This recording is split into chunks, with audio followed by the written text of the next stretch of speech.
Good evening student. मैं गौतम कुमार आप लोग के बीच आज 12वीं क्लास का ऑनलाइन क्लास लेकर आया हूं। आपको पता ही है कि अब 3 मई तक पूरे देश में लॉकडाउन की स्थिति हो गई है। इसी समस्या को समझते हुए हम आप लोग के बीच ऑनलाइन रूप से सेवा दे रहे हैं। उम्मीद करते हैं कि हमारे द्वारा बताया गया पॉइंट आपको समझ में आ रहा होगा। अगर कोई दिक्कत हो रही होगी तो आप हमें कमेंट बॉक्स में लिख करके हमें अवगत कराएंगे, ताकि हम उन कठिनाइयों को दूर करने का प्रयास करेंगे।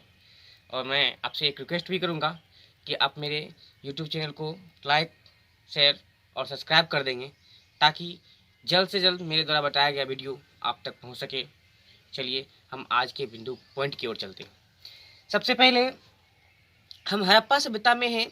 2 वीडियो हम आप लोग के बीच दे चुके हैं। आज तीसरा वीडियो है, तीसरा पार्ट है हड़प्पा सभ्यता की नगर योजना। हम जानते हैं कि हड़प्पा सभ्यता एक शहरी सभ्यता थी, तो हम किस मानक के आधार पर कैसे कहेंगे कि हड़प्पा सभ्यता एक शहरी सभ्यता थी, इसको हम आज जानेंगे। सबसे पहले हड़प्पा सभ्यता एक सुनियोजित सभ्यता थी। आश्चर्यजनक बात यह है कि सभ्यता में जो शहर बनते थे वो पहले से नियोजित तरीके से बनते थे, यानी पहले सड़क बनते थे, फिर घर बनते थे। कहाँ पर क्या चीज चाहिए, हर जगह पर सुनियोजित ढंग से बनाया गया था, जो हम लोग के लिए आज के जमाने में भी एक आदर्श प्रस्तुत करता है। और बहुत सारे शहर को उस तर्ज पर विकसित भी किया जा रहा है, जैसे नोएडा शहर उसी तर्ज पर विकसित भी किया गया।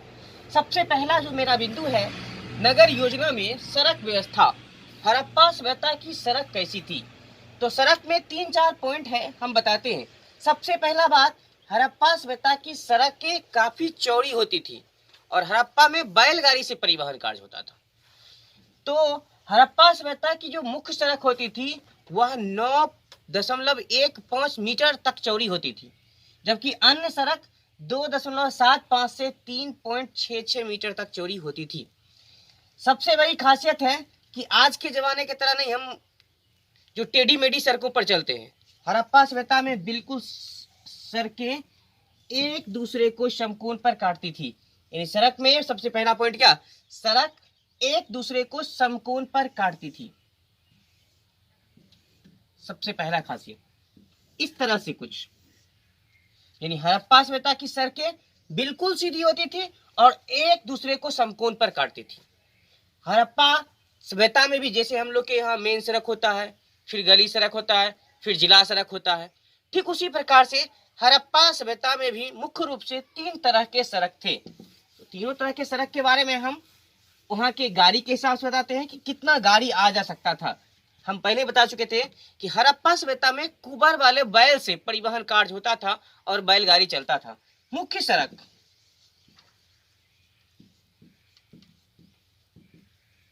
सड़क जिसमें 7 बैलगाड़ी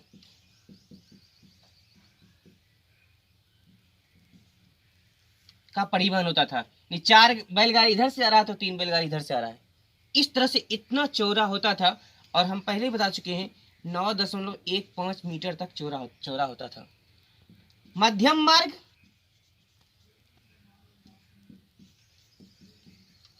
मार्ग में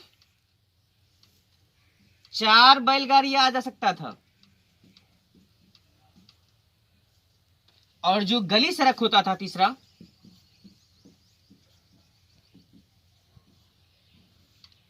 इसमें 2 बैलगाड़ी।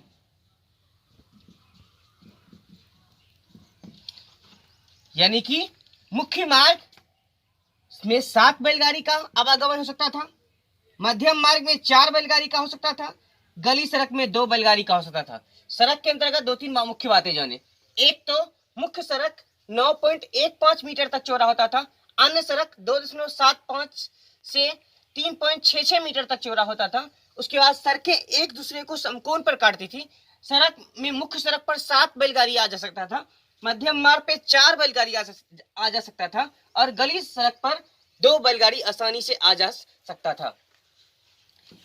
दूसरा बात, जल निकास प्रणाली। ये भी आश्चर्यचकित करने वाला है। वहां की जल निकास प्रणाली, प्रत्येक सड़क के किनारे एक नाला बना हुआ था और नाला की बराबर सफाई होती थी, ऐसा प्रमाण से मिला है, साक्ष्य से बराबर सफाई होती थी। प्रत्येक सड़क के किनारे बना हुआ नाला सड़क के मुख्य नाले में मिलता था और मुख्य नाला मेन हॉल से होता हुआ किसी नदी या किसी खुले जगह पर जाता था और उसका सफाई भी नियमित तरीके से होता था। हम एक फिगर के माध्यम से बताते हैं। जैसे मान चलिए कि ये सड़क है, तो सड़क के किनारे इस तरह से नाला होता था। सफाई करने के लिए कितना सुंदर व्यवस्था किया गया होगा, आप अनुमान लगा सकते हैं। यानी कि इस तरह से व्यवस्था होता था। यहाँ ये ईंट से ढकी होती थी, पत्थर के टुकड़े से। अब सफाई करना, इतना दूर का ईंट उठाएगा, इससे कचरा निकाल कर साफ कर लेगा, फिर इतना दूर का ईंट उठाएगा, इससे कचरा निकाल कर साफ कर लेगा, इससे साफ कर लेगा।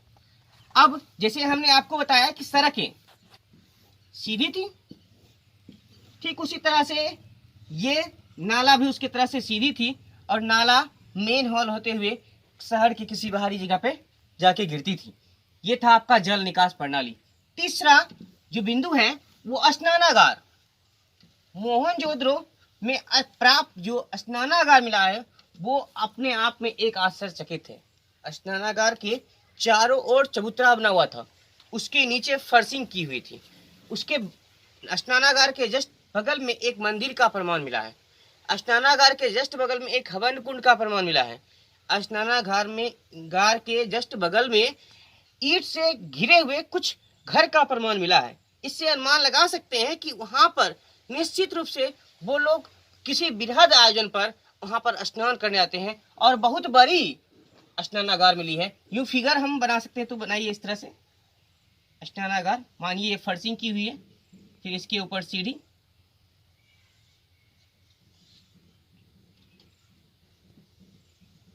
कुछ इसी प्रकार से।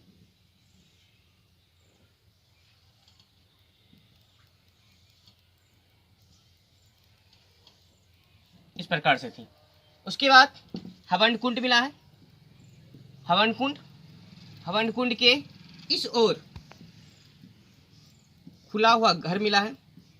संभवतः ये अनुमान लगाया जा सकता है कि यहाँ बृहद आयोजन जब होता था तब आयोजन के वक्त स्त्रियां इसमें स्नान करने के लिए जाती होगी, क्योंकि यह सभ्यता मातृ प्रधान सभ्यता प्रतीत होता है। इसलिए हड़प्पा सभ्यता जो स्नानागार मिला है उसकी चौड़ाई भी अपने आप में एक आश्चर्यचकित है।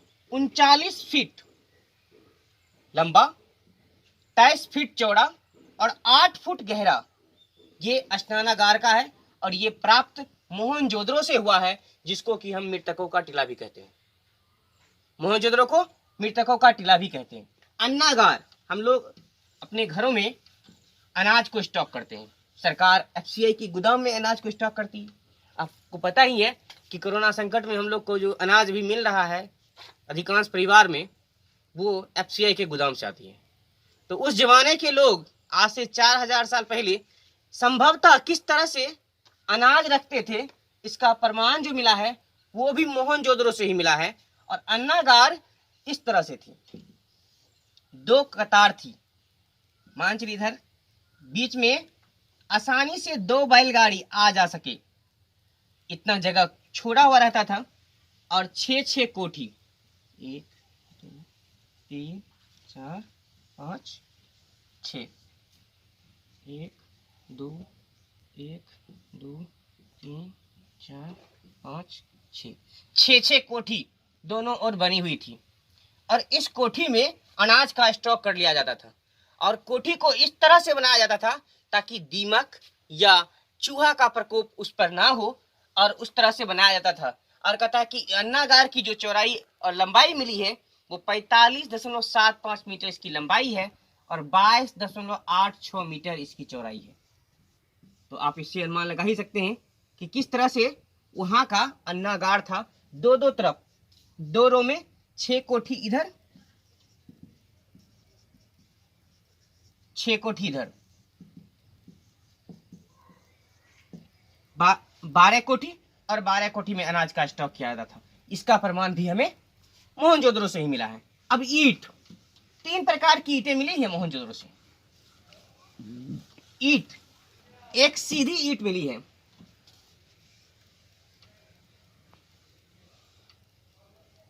एक एल आकार की ईंट मिली है,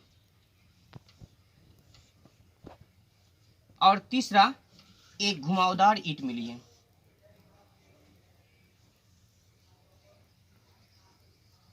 अपने हिसाब से, ऐसा नहीं है कि जैसा हम बना दिए उसी तरह से होगा। घुमावदार यानी सीधी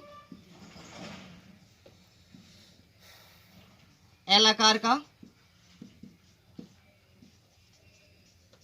घुमावदार, और ईंट संभवतः जो बड़ी ईंट था वो जो उसका 51.443 26.27 और 6.35 मीटर की साइज है।